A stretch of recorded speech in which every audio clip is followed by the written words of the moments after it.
Ah, America, the land of the free and the home of the Denny's Grand Slamwich, the leading nation of the free world, where citizens exercise their liberty to elect representatives who are responsible for enacting laws that are in the best interest of their constituents. But Americans are not exactly united on certain issues, like whether Kanye West got fingered in the ass, or if Tom Brady is disproportionately targeted in the media, and gun control. So, on issues where there is no consensus in a democracy, the majority opinion would be reflected in policy, right? So how did this happen? In dozens of polls conducted over the past 20 years, more than 70% of Americans have consistently favored expanding background checks for the purchase of firearms. A CBS New York Times poll conducted in October 2015 found that 92% of all Americans favor background checks on all gun buyers. 87% of all Republicans polled were also in favor.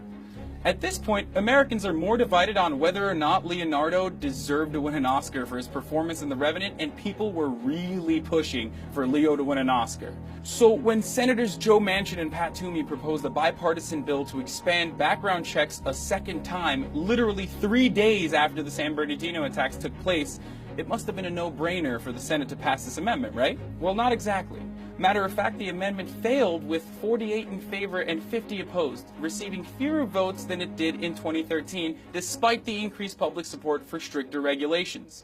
At that point, gun rights advocacy groups had spent $645,000 on the Senate since 2011, and with sizable contributions made to every single nay voter, with the exception of Mike Crapo and John Boozman.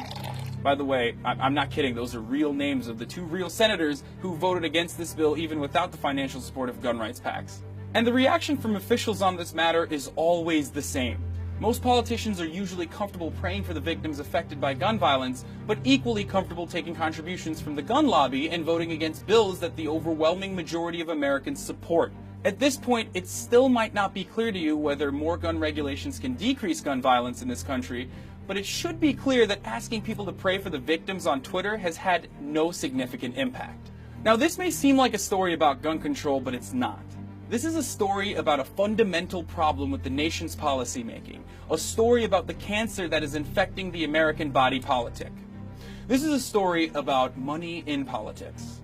Our current political system is incredibly unbalanced, blatantly weighed in favor of moneyed interests over regular citizens. And the problem is just getting worse. With more money than ever being spent to influence politics, we at TYT are going to do more stories explaining the problem. Because money's corrosive influence isn't limited to gun control.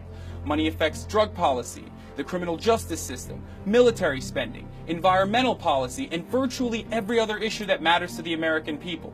One could even say that it's the one issue that rules them all.